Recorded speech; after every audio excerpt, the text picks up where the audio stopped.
diberitakan oleh Yesaya mengenai Mesias, yaitu Allah yang perkasa.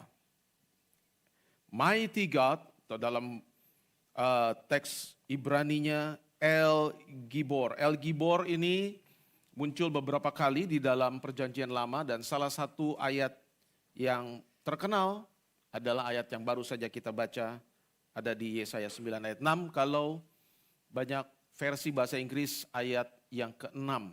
Ya. Saudara, kenapa pada waktu itu Mesias yang dijanjikan itu diperkenalkan dengan nama El Gibor oleh Yesaya?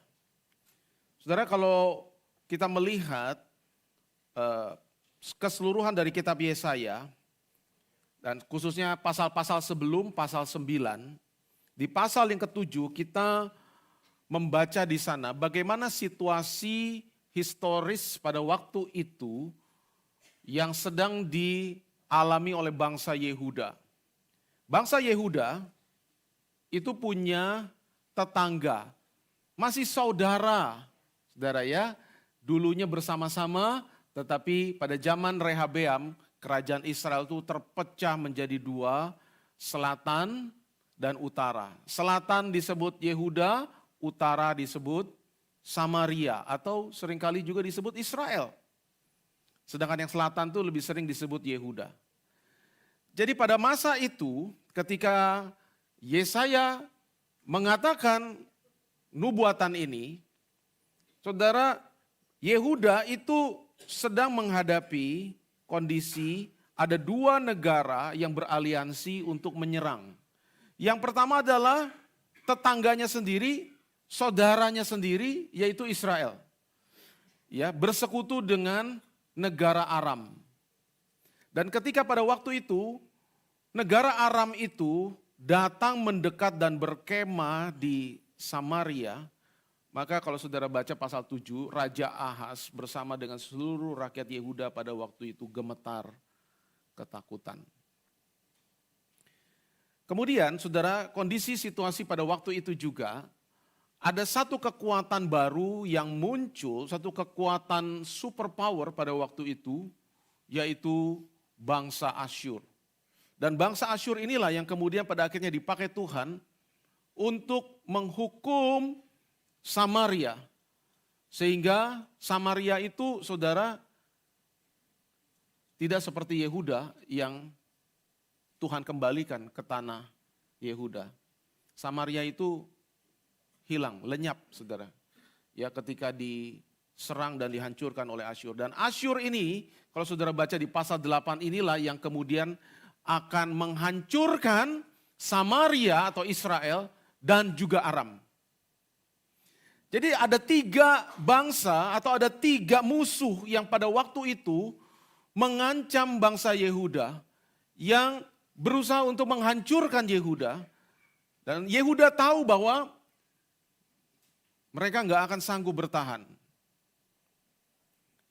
Saudara, kita di Indonesia tidak mengalami situasi geopolitik semacam itu. Semoga juga jangan pernah sampai mengalami. Saya membayangkan kalau kita tinggal di negara-negara yang dilanda perang, bagaimana rasanya, saudara ya. Gimana rasanya kalau kita ini sekarang tinggal di Ukraina, saudara, yang setiap saat itu kita bisa was-was, saudara ya. Ada drone, ada pesawat musuh, ya, tembakan misilnya gitu ya. Kita harus cepat-cepat ngumpet, saudara. Kita mesti buat bunker. Entah bagaimana, saudara ya, perasaan itu. Saya tadi katakan bahkan nggak usah di Ukraina ya, saudara. Kalau saudara mungkin tinggal di Taiwan, saudara tahu ya situasi geopolitik di Taiwan seperti apa, di mana belum lama ini bahkan saudara panas hubungan antara China dan Jepang. Karena apa, saudara? Karena komentar pemimpin Jepang. Tentang apa, saudara? Tentang Taiwan. Saudara, kalau kita mungkin jadi penduduk Taiwan, kita sadar sih, ya, itu kita hidup di zona yang enggak pasti, saudara. Anytime bisa meletus perang. Ya. Atau saudara tinggal di Korea, wah saudara pikir K-pop, K-drama, tapi saudara nggak tahu kondisi psikologis dan kejiwaan orang Korea itu terhadap tetangganya yang utara itu. Saudara ya, yang sewaktu-waktu itu bisa meluncur saudara rudal nuklir. Jadi itu kondisi psikologis ya daripada Yehuda pada waktu itu yang berada di dalam bayang-bayang ketakutan, tidak tenang, tidak merasa aman. Bahkan memang kalau kita melihat catatan sejarah pada akhirnya Yehuda pun juga Tuhan izinkan dihancurkan saudara. Ya sebagai bentuk hukuman Tuhan atas mereka yang telah meninggalkan Tuhan. Nah saudara, jadi pada waktu itu konteksnya seperti itu. Sehingga kenapa Mesias itu diperkenalkan dengan nama El Gibor, Allah yang perkasa.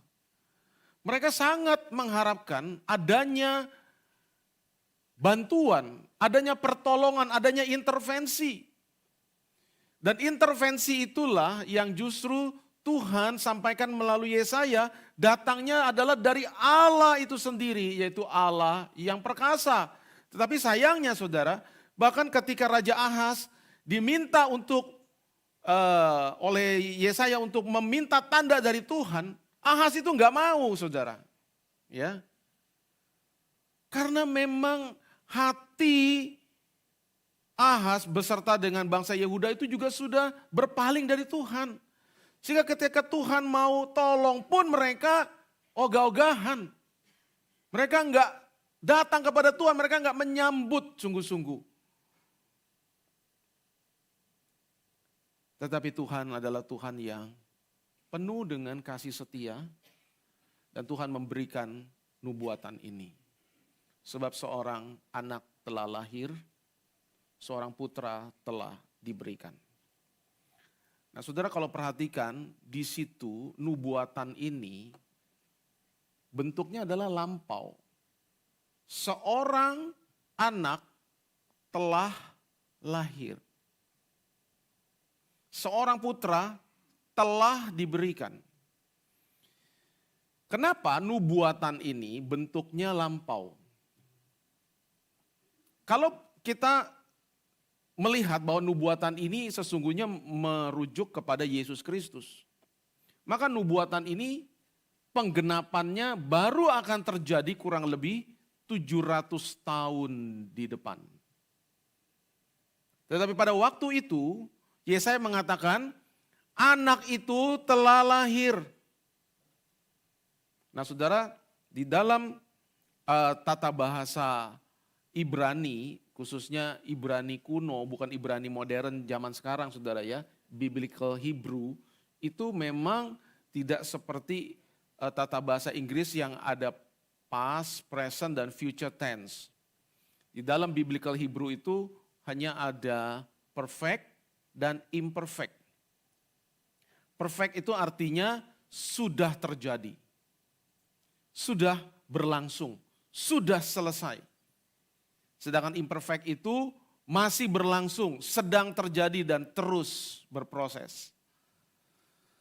Nah saudara, jadi kenapa Yesaya mengatakan nubuatan ini di dalam bentuk perfect.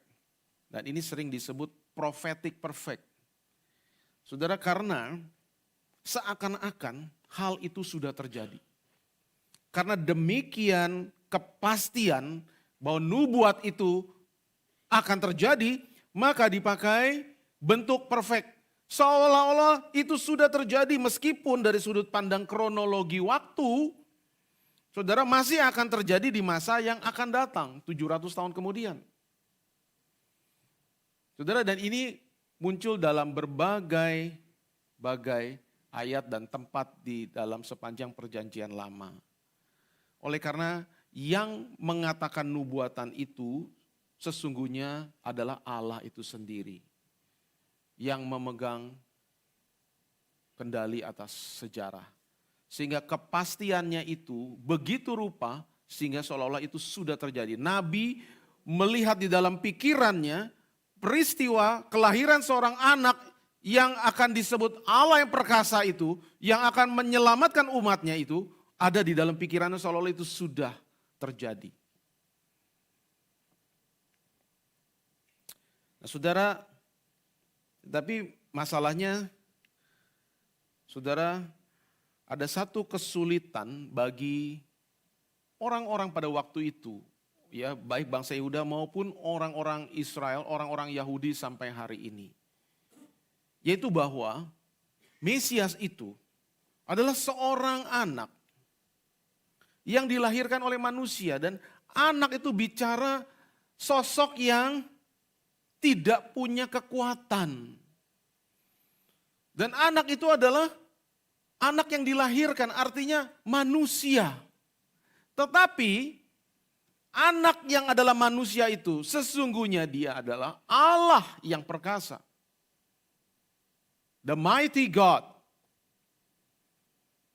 Nah, ini yang menjadi sandungan dan kesulitan sampai hari ini bagi orang-orang Yahudi untuk menerima Yesus sebagai Mesias. Dan kalau kita membaca kitab Yesaya, bahwa sesungguhnya the mighty God ini, Allah yang perkasa di dalam pasal 9 ini, kemudian dinyatakan sebagai hamba yang menderita. Hamba yang memikul kesengsaraan dan kejahatan kita. Sesungguhnya penyakit kita yang ditanggungnya, kesengsaraan kita yang dipikulnya. Dia tertikam karena pemberontakan kita. Dia diremukkan oleh karena kejahatan kita.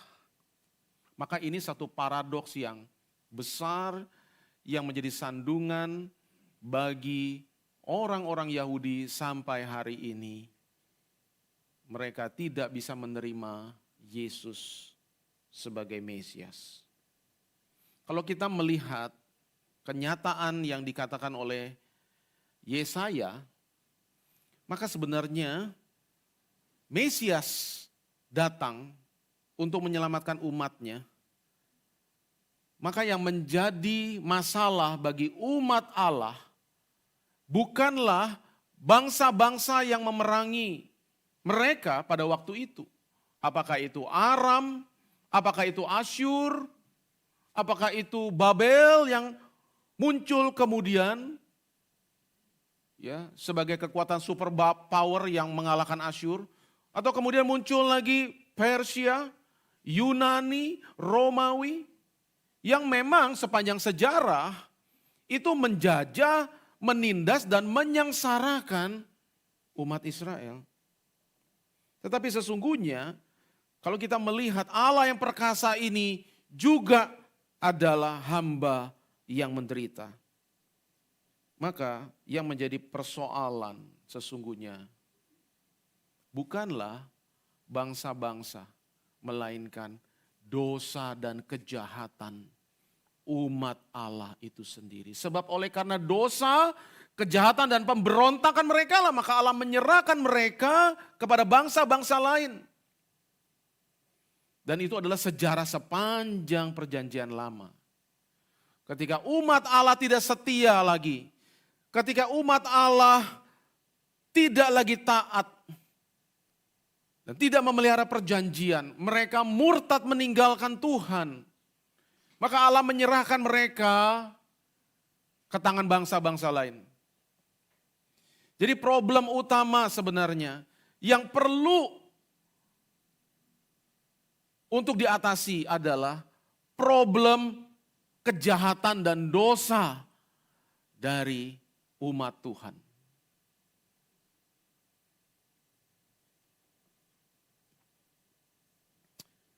Saudara, Yesus adalah Mesias. Dan kita melihat di dalam Yesaya 9 ayat 5 ini, bahwa Mesias itu disebut El Gibor, Allah yang perkasa. Dia lahir, karena di situ dikatakan seorang anak telah lahir. Artinya dia manusia, lahir sebagai manusia dari seorang manusia. Tetapi dia bukan hanya seorang manusia belaka, tetapi dia juga adalah Allah yang datang ke dunia. Maka ini menjadi juga sandungan bagi orang-orang Yahudi sampai hari ini. Karena sampai hari ini konsep orang Yahudi tentang Mesias adalah mere human. Seorang pemimpin, seorang raja, seorang pembebas, seorang panglima perang yang akan membebaskan mereka dari tangan musuh dan akan mengembalikan kejayaan kerajaan Daud. Tapi bukan divine. Dan yang juga kemudian menyulitkan orang Israel, orang Yahudi sampai hari ini bahwa Mesias itu adalah suffering Messiah. Mesias yang menderita sengsara. Karena tidak ada di dalam pemahaman teologis mereka bahwa Mesias itu adalah divine dan suffer. Lalu bagaimana Pak mereka memahami teks Yesaya 9 dan Yesaya 53? Mereka punya cara pemahaman sendiri. Misalnya saudara, siapa anak ini? Bagi mereka anak ini bukan Mesias ilahi. Anak ini merujuk kepada Raja Hizkia. Loh kok bisa? Ya, penafsiran rabi-rabi Yahudi mengenai teks Yesaya 9 ayat 5 memang tidak semua saudara. Sebab memang kalau kita belajar sejarah, saudara, pemahaman teologis itu sendiri memang juga tidak selalu seragam, saudara ya. Tetapi sampai hari ini pada umumnya secara general orang Yahudi tidak percaya Yesus. Dan menolak Yesus adalah Mesias. Dan khusus penafsiran Yesaya 9 ayat 5 bagi mereka itu merujuk kepada Raja Hizkia. Yang pada waktu itu akhirnya apa saudara kalau baca terus masuk pasal 36-37. Dialah yang akhirnya apa? Berhasil membawa Yehuda itu luput dari Sanherib Raja Asyur. Dianggap dia. Dan saudara alasannya juga adalah bahwa pemberian gelar-gelar ilahi itu ada dalam konteks kemiripan budaya. Sama seperti misalnya di dalam kebudayaan Mesir ketika seorang Fir'aun itu naik takhta maka dia akan disematkan 5 gelar ilahi untuknya. Walaupun saudara argumen ini kita juga bisa sanggah bahwa ini bukan bicara mengenai penahbisan seorang raja, tapi ini kelahiran seorang anak, jadi beda. Ya tidak bisa saudara disama-samakan.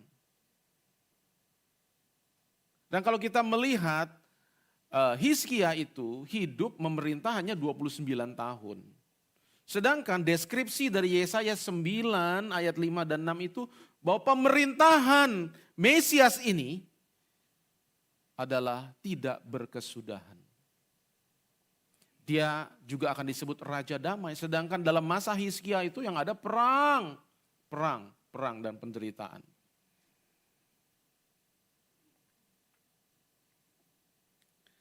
Nah kenapa orang Yahudi sampai hari ini tidak bisa percaya kepada Yesus sebagai Mesias?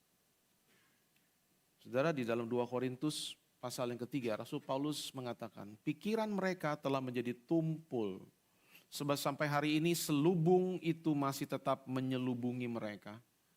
Jika mereka membaca perjanjian lama itu tanpa disingkapkan. Karena hanya Kristus saja yang dapat menyingkapkannya. Bahkan sampai hari ini, setiap kali mereka membaca kitab Musa, ada selubung yang menutupi hati mereka. Kalau saudara, hari ini bisa percaya bahwa Yesus adalah Mesias yang dijanjikan itu, berbahagialah dan bersyukurlah. Karena itu artinya hanya Tuhan sendiri yang menyingkapkan itu kepada saudara. Buktinya sampai hari ini saudara, orang Israel, orang Yahudi tidak percaya Yesus adalah Mesias. Dan kita tahu bahwa kenapa Mesias itu harus Allah yang perkasa. Karena Mesias itu tugasnya adalah menyelamatkan umatnya. Dari apa saudara? Dari dosa. Tidak ada manusia satupun yang tidak berdosa, yang bisa menyelamatkan orang berdosa. Semua manusia berdosa, dan karena itu semua manusia juga berada di bawah kuasa dosa. Satu-satunya yang bisa menyelamatkan manusia yang sudah berada di bawah kuasa dosa adalah Allah itu sendiri. Maka kenapa saudara Mesias itu tidak bisa kurang, harus Allah sendiri. Walaupun saudara memang konsep ini tidak bisa dipahami oleh orang Yahudi. Karena mereka menolak konsep divine Messiah. Bagi kita, Messiah itu bukan saja harus human, karena memang yang diselamatkan manusia, maka harus jadi manusia. Tapi juga dia harus divine. Karena hanya Tuhan, Allah yang bisa mengatasi dosa. Bukan manusia yang sudah berada di bawah kuasa dosa. Saudara, mari kita lihat lebih lanjut mengenai Allah yang perkasa atau El Gibor ini. Di dalam Zefanya 3 ayat 17, kenapa saya menyandingkan ini dengan versi NIV, ya saudara, supaya kita bisa melihat memang LA itu ada yang kurang lengkap, kurang komplit. Ya, Tuhan Allahmu ada di antaramu sebagai pahlawan yang memberi kemenangan. Tidak ada kata mighty di sana. Padahal saudara, ada di dalam teks asli Ibraninya ada kata gibor yang diterjemahkan di dalam NIV mighty. Yeah. The Lord your God is with you, the mighty warrior who saves. Kalau di LAI di sini disebutkan memberi kemenangan, iya, tidak sama persis, tapi memang kebanyakan saya memperhatikan English translation itu saves. Bukannya gives victory, bukan. Saves. Jadi siapa itu El Gibor? Dia adalah pahlawan yang perkasa. Yang berperang bagi umatnya. Yang mengalahkan musuh-musuhnya dan yang menyelamatkan umatnya. Itulah El Gibor. Jadi kita mengerti saudara dalam masa Advent ini, Yesus sebagai Mesias itu adalah pahlawan yang gagah perkasa. Yang datang ke dalam dunia untuk berperang, mengalahkan musuh-musuh yang tidak bisa kita kalahkan. Dan memberikan kepada kita keselamatan. Itulah Allah yang perkasa, Yesus Kristus. Saudara, kita mengerti ya bahwa Alkitab itu selalu melihat jauh lebih esensi. Bukan sesuatu yang hanya sifatnya di permukaan. Ya kita memang hidup di dunia, kita juga menghadapi realita ya, adanya permusuhan, kebencian, perang dan sebagainya. Tapi Alkitab selalu melihat masalah yang jauh lebih mendasar dan mendalam. Dan ada 3 masalah, ada bahkan lebih ya, tapi at least ada 3 masalah utama yang paling hakiki, yang tidak bisa diatasi oleh manusia. Sepanjang zaman, kita manusia kalah, tidak bisa menang. Yang pertama, manusia tidak bisa menang melawan iblis.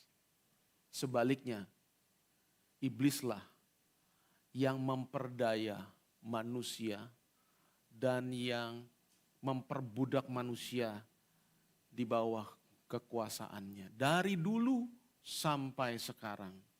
Seluruh dunia ini ada di bawah cengkraman kuasa iblis. dan para malaikatnya. Dan kenapa harus Allah yang perkasa itu yang menjadi jalan pertolongan? Karena anak-anak itu, Ibrani 2, adalah anak-anak dari darah dan daging, maka ia juga menjadi sama dengan mereka. Kenapa Mesias itu, Allah yang perkasa itu harus lahir sebagai manusia? Ya ini jawabannya saudara. Maka ia juga menjadi sama dengan mereka dan mendapat bagian dalam keadaan mereka. Supaya oleh kematiannya ia memusnahkan dia, yaitu iblis yang berkuasa atas maut. Dan supaya dengan jalan demikian ia membebaskan mereka yang seumur hidupnya berada dalam perhambaan oleh karena takutnya kepada maut. Mereka itu adalah siapa saudara? Kita semua. Kenapa Mesias itu harus turun menjadi darah dan daging supaya dia bisa mati dan melalui kematiannya dia mengalahkan, memusnahkan iblis. Membebaskan kita dari perhambaan akan ketakutan terhadap maut. Kolose 2, dia telah melucuti pemerintah-pemerintah dan penguasa-penguasa dan menjadikan mereka tontonan umum dalam kemenangannya atas mereka. Jadi inilah the mighty warrior El Gibor yang datang untuk berperang mengalahkan musuh-musuh yang tidak bisa kita kalahkan. Yang kedua, manusia sepanjang zaman adalah budak dosa. Tidak seorang pun manusia yang tidak berdosa.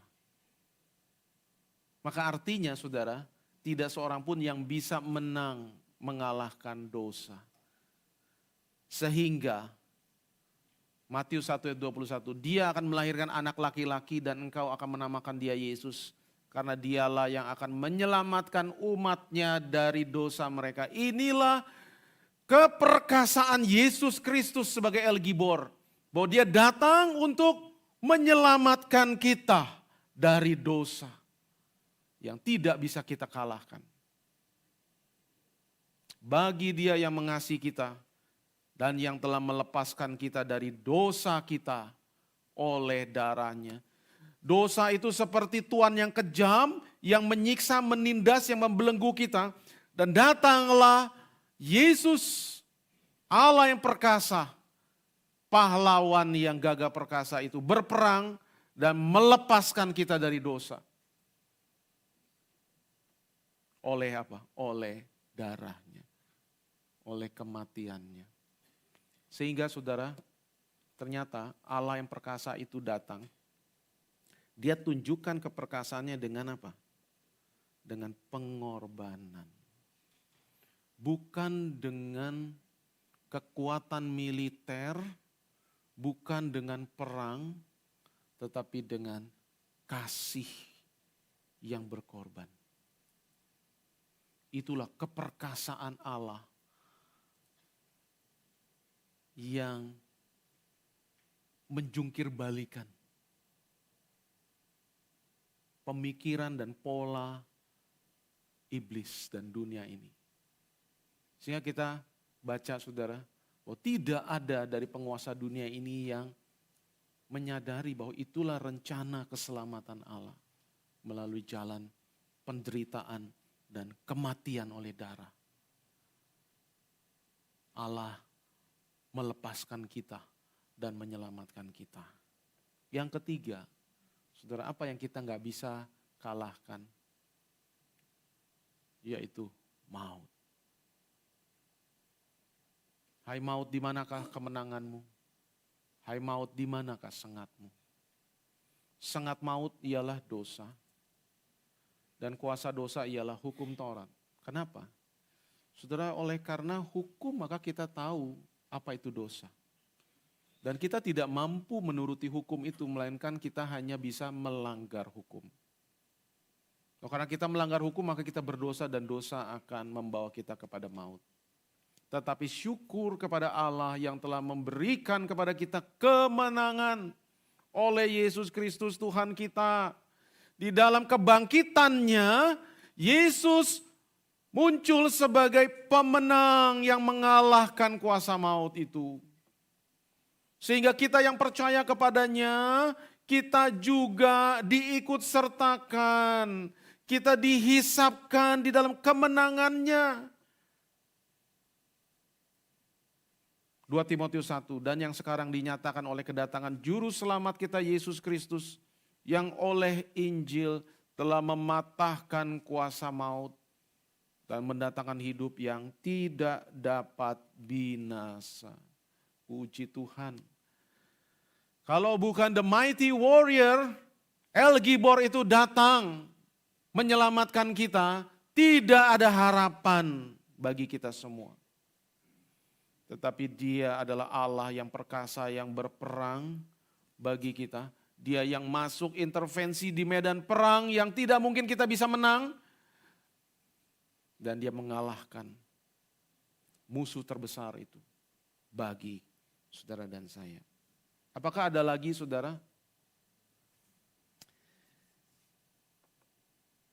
Kita hidup di dunia hari ini, dunia yang telah rusak karena dosa.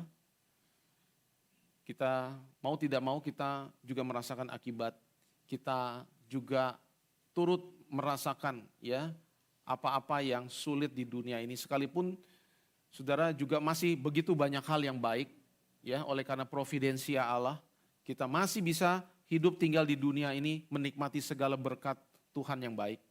Tapi kita juga nggak bisa luput dari kenyataan fakta bahwa dunia ini juga telah rusak dan memberikan kepada kita banyak hal yang membuat kita bergumul. Saudara, kita hidup di tengah dunia yang penuh dengan kejahatan. Kejahatan nggak pernah bisa diatasi, diselesaikan. Ya, manusia berusaha untuk menjalankan hukum hanya untuk sebenarnya mengurangi, membatasi ruang gerak kejahatan. Tapi kejahatan tuh nggak pernah saudara manusia bisa selesaikan. Ya kalau kita mau lihat kondisi sosial di negara kita, bencana yang baru-baru ini terjadi kan saudara bisa membaca berita bagaimana saudara alam ini juga rusak. Rusak oleh apa saudara? Ya oleh keserakahan, dan itu adalah bentuk kejahatan. Dan yang menanggung akibat ya rakyat pada umumnya yang tidak berdaya. Indonesia sampai hari ini tidak mampu mengatasi korupsi. Ya. Tidak ada presiden yang mampu, saudara. Ya. Mungkin ada pemimpin yang relatif lebih bersih, lebih konsisten menegakkan hukum, tapi memberantas tidak ada satupun yang sanggup. Karena memang saudara, satu-satunya yang pada akhirnya sanggup untuk meniadakan kejahatan untuk selama-lamanya hanyalah Allah. Dan Allah yang perkasa yang kita renungkan di dalam masa Advent ini adalah Allah yang bukan saja sudah datang 2000 tahun yang lalu, tetapi juga yang kita nantikan akan datang kembali untuk memulihkan segala sesuatu yang telah rusak karena dosa. Saudara, kita bergumul di dalam segala kesulitan hidup sehari-hari. Kita sudah percaya kepada Tuhan, tapi kita juga masih bergumul, ya. Kita masih tinggal di dunia, kita mengalami berbagai kesulitan, masalah yang ada di dunia. Walaupun kita orang percaya, ya, kita sungguh-sungguh yakin kepada Yesus, tapi itu juga tidak meluputkan kita dari mengalami berbagai-bagai pencobaan. Kita tetap bisa khawatir, walaupun kita percaya kepada Yesus. Kita tetap bisa cemas, kita bisa takut, kita bisa ragu. Ya. Kita mengalami sakit, kita bisa jatuh sakit. Sekalipun kita percaya bahwa Dia sudah menyelamatkan kita, ya, darahnya sudah menyucikan dosa kita. Tapi kita tetap tinggal di dunia yang sudah rusak ini, kita menanggung juga akibat-akibatnya. Kita bisa mendapatkan tindakan kejahatan dari orang lain. Ya.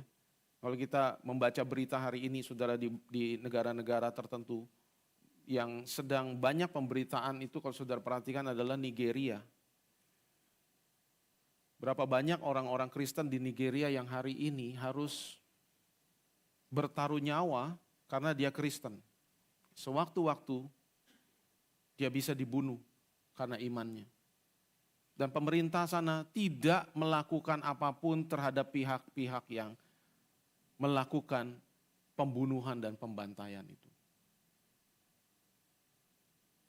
Saudara, Tuhan Yesus berkata, dalam dunia kamu menderita penganiayaan, tetapi kuatkanlah hatimu, aku telah mengalahkan dunia. Saudara, kuatkan hati kita, karena kita memiliki Dia yang telah mengalahkan dunia. Dan Dia berjanji, Dia tidak akan meninggalkan kita. Sekalipun kita masih tinggal di dunia menghadapi berbagai kesulitan dan problem dalam hidup, Dia mengatakan, aku telah mengalahkan dunia. Mari kita menyerahkan segala yang kita gumulkan kepadanya. Tidak ada yang lebih berat daripada dosa, iblis, dan maut. Tidak ada. Dan semua hal itu sudah diatasi dan dikalahkan oleh Kristus. Maka kalau kita mengalami sakit, kita mengalami perlakuan jahat dari orang lain, saudara, yang paling hakiki sudah dibereskan. Bahkan Alkitab mengatakan kita sesungguhnya adalah orang-orang yang lebih dari pemenang oleh Dia yang telah mengasihi kita. Apakah itu kelaparan, ketelanjangan, pedang, maut sekalipun tidak bisa memisahkan kita dari kasih Allah di dalam Kristus. Karena Dia adalah El Gibor, Allah yang perkasa, yang telah menang, maka kita yang percaya, kita bukan orang-orang yang kalah. Kita bukan orang-orang yang harus hidup di dalam kekalahan akan dosa, sehingga kita harus terus-menerus melayani keinginan dosa, tidak. Kita adalah orang-orang yang telah mendapatkan kemenangan di dalam Kristus, artinya kita bisa menang atas dosa. Kita memang menghadapi pergumulan, godaan, hawa nafsu setiap hari. Tetapi kita memiliki mighty warrior yang telah berperang dan menang itu. Kita bisa menghadapi kondisi dunia yang membuat kita takut. Tetapi Dia adalah Allah yang perkasa yang berkata di tengah badai dan gelombang yang menakutkan itu, diam, tenanglah. Mari kita mengarahkan pandangan kita kepada Yesus. Bukan kepada gelombang yang menakutkan dan angin yang menakutkan yang bertiup di sekeliling kita. Mari kita bersandar kepadanya. Mari kita berserah kepadanya. Mari kita taruh hidup kita kepadanya, Allah yang perkasa. Dia yang akan ada bersama dengan kita. Dia yang berjanji tidak sekali-kali meninggalkan kita. Apapun pergumulan situasi kita hari ini, jangan putus asa. Jangan jadi orang yang kalah, karena kita adalah orang-orang yang lebih dari pemenang di dalam Yesus Kristus yang telah mengasihi kita. Maukah saudara menatap dunia dan hari depan, apapun kesulitan saudara hari ini? Mungkin saudara di penghujung tahun ini saudara merasa hidup ini rasanya begitu susah. Saudara rasanya juga sudah tidak punya cukup kekuatan lagi untuk melihat ke depan dengan penuh harap. Lihatlah kepada Yesus, Allah yang perkasa itu. Dia perkasa menyelamatkan, Dia perkasa juga untuk menolong dan menopang. Kiranya Tuhan memberkati. Amin. Mari kita berdoa.